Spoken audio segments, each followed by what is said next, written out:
Uh, Such a nerd, man. Yeah, playing random does make it really hard to get any kind of like lore-based jokes in or other things like that. You can't say like, oh, the Terran Confederacy doing anything. It's like, man, we sure have no idea who we're gonna be fighting right here.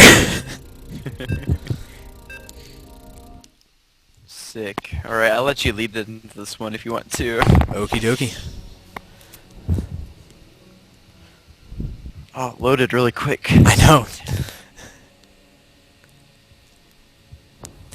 Hello, ladies and gentlemen. This is a cast. Yeah, wow, I'm totally botching this one. It's showing me what to do when I'm actually trying to think about it. However, we don't get to go back because we are watching live. It is myself and Paul bringing you a 1 versus 1 on the 2-gas version of Devolution. So, Paul, what do you think about that change? Well, I have quite a few things that I think about the change.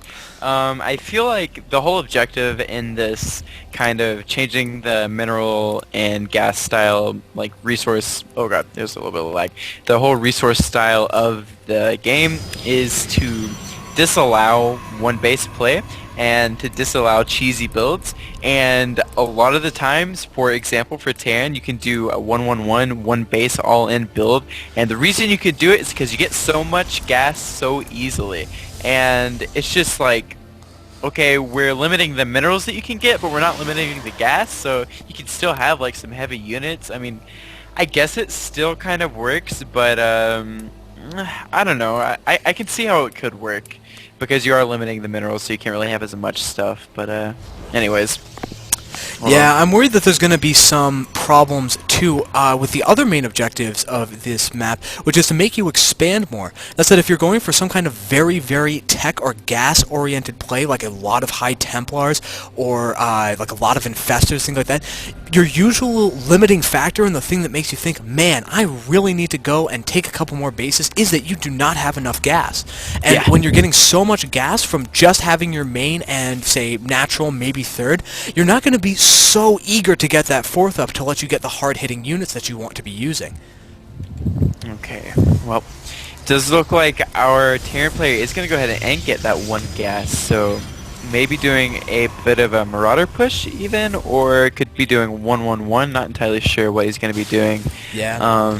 One of the nice things about there being 2 gases, so I understand why the pressure exists to have it, is that it makes it so that by running your worker in and taking a look at how many gases they're taking and other little tells like that, the scouting information right in the beginning is more worthwhile, but I'm just not convinced that that's worth the cost of it, and I also feel like there's a lot of value that you could get out of just clicking on the refinery. So you can just click on it and see, oh look, Terran's mined 100 gas, so right now I know he can afford a factory, but it's not what he's going for. He's going for the tech lab. Yep, he is getting that tech lab indeed, and I would say that he'll probably be getting Marauders, or he might actually instead do a Reaper Expand. Either one would be effective. Marauders would be obviously more for a defensive type play, and then Reapers would be for scouting. So he is getting that Marauder as well as Stem already. Wow, that's a really early Stem, considering he only has 1 Rax right now. Oh, and there's the second Rax. I do think there's going to be some definite early aggression coming from VG Yoga, and the third Rax. So a lot of early pressure coming to punish this fast expansion. Yeah, that's really interesting considering the whole point of this is sort of like lean towards a more macro-based game. So we will see if the power of the one, like the all-in type build, one base play is still as powerful with this variant. I do think that one base pushes will definitely be very possible still in this variant. It will just make it so that if you want to do anything beyond that, it's going to be a lot harder. It punishes the early aggression by making it less easy to transition out of. Because as we're going to see in just a moment, producing the 100 mineral marauder and 100 total gas for the 2 marines every 25 seconds for the marine and 30 seconds for the marauder is going to eat enormously into the amount of money that the Terran player will later have to expand. Absolutely, and you can already see that he's getting, I believe, a little bit oversaturated in his base. He does have some SCVs running around trying to find some minerals to farm from. That was a very cute piece of micro with the Marauders, moving them into the back so that this Stalker is totally done. He's not going to be able to just poke in and run away. He has to eat missiles to the face, which are not as tasty as... not eating at all. Now, are you still there? Looks like he may have disconnected. Oh well, Senex possibly. No, I did not disconnect. Oh, I just hit my mute button with my leg. Okay. With your leg. Awesome. All right. Oh, Anyway, and here come the workers. Yeah, it looks like Terran really is committing to this attack, moving in here with his workers. I guess he really wants to see if he can still pull this off. Now, Omni does have 1 Stalker, 3 Sentries, and 1 Zealot.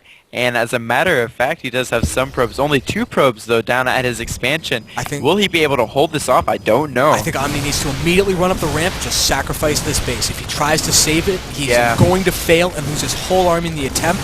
But his opponent has gotten so far behind by trying this aggression that like there's still a good chance for him to come back into the game even if he loses this. But that's not what he's doing so far.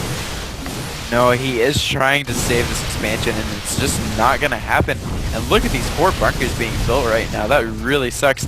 And as a matter of fact, Terran is trapping our Protoss player, and Protoss might not actually be able to get out of this. Now the Marauders and Marines are being loaded into those bunkers and going up the ramp to take out some Stalkers.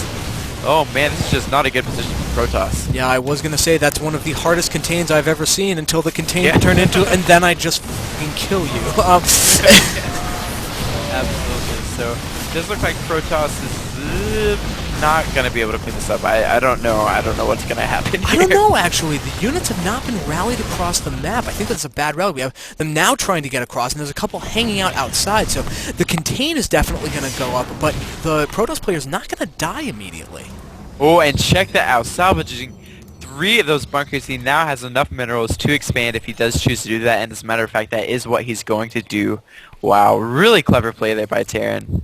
Yeah, though I do think that he might be giving that up a little bit early. The Protoss is up to 4 warp gates and is going to be moving out onto the map. And with that extra bit of gas, he might be able to get some of the more critical units to making a 4 warp gate attack work, even though it usually can't be afforded on these lower resource maps. And check this out. It looks like Terran losing quite a few units and a little bit of an engagement going on with some excellent micro from our Protoss player. Now he is going to be racing that Marauder back to the base, and Marauder will make it home safely for now. He is going to have to watch out, though. If those Marauders who are currently on defense stim and start coming after this force, there's no way they can escape. The concussive shells are done, and they run just so fast that this attack is a really, really bad idea. Protoss does not want to do this. Yeah, no, Protoss making terrible decision-making right here, and may manage to kill a few Marines and Marauders, but there's no way that those 2 Zealots will be able to clean this up. So Protoss definitely took what little advantage he may or may not have had, and does not have it anymore. Yeah, he definitely threw that away. We can see it in the supply right now. It is 32 supply versus 47. And the expansion is going to be up for our Terran player first. He's knocking down the backdoor rush so we can get access to this mineral-only base in the back that is a kind of risk versus reward thing. It is a easier base to take, but is not as valuable overall. Yeah, so it does look like our Protoss play does have his Twilight Council up. No research coming from that yet, and he is finally managing to get his natural back up and running. Let's take a look at the units lost though right now. Protoss is currently behind by almost twice as much, so he's going to have a little bit of a hard time getting back into this game, I think. Yeah, this is a very, very dangerous force that's moving out across the map. It is 9 Marauders and 7 Marines versus just a handful of Zealots, about 6 of them, and some Sentries. And so I think the damage output of the Terran army is just going to be far too much. Now, those are some very nice force fields, sectioning off the army so that he can get these Zealots in on as many units as possible. But they are forced to run away as their targets of opportunity are killed off. And now this Nexus is coming under a lot of fire. The Protoss player is going to go in and try to save that, but it's just easily taken down with some nice stutter step micro, continuing to move around, continuing to now try to pick off any sentries he can, kill the gas-heavy units, which on the 2 gas one might not be as valuable as I think about it. It could be more worth it to go after the Zealots instead of killing off the relatively easy-to-afford sentries. Yeah, so it does look like Terran lost the army that was attacking, but totally worth taking out that Nexus. So that's 2 Nexuses taken out of the Protoss's bank. Yeah, when you look at the worker tab, you can see that there are 2 mules from 2 orbitals with Oh 31 man. workers against just 24 probes. The Terran player is also taking his 3rd base, which will be pretty quickly saturated if he decides he wants to move anybody down or just start strip mining it with as many mules as possible, turning Yeah, it we into an do orbital as see. well. Yeah, we do see another command center. In fact, after that third has been placed there, it's about halfway finished, as well as a starport that will be taking on a reactor. So, Tyrion continuing to reinforce his army with better and better units, with better upgrades, and just doing an excellent job. Yeah, he has gotten pretty much all of the important... He's even going for nitro packs now. I'm trying to figure out if that's just Wow, a did he little mean bit to of do a that? trolling bit, trying to just mess around with his opponent a little bit, because he just knows he's so far ahead and doesn't need all that money, or if he actually doesn't tend to maybe get a couple Reapers out. There's a double Yeah, expand going on from Protoss now, though, and I do like that. It's very risky. If he's attacked right now, he's going to die, but if he doesn't try something a little bit out there, like trying to take this third, he's already dead.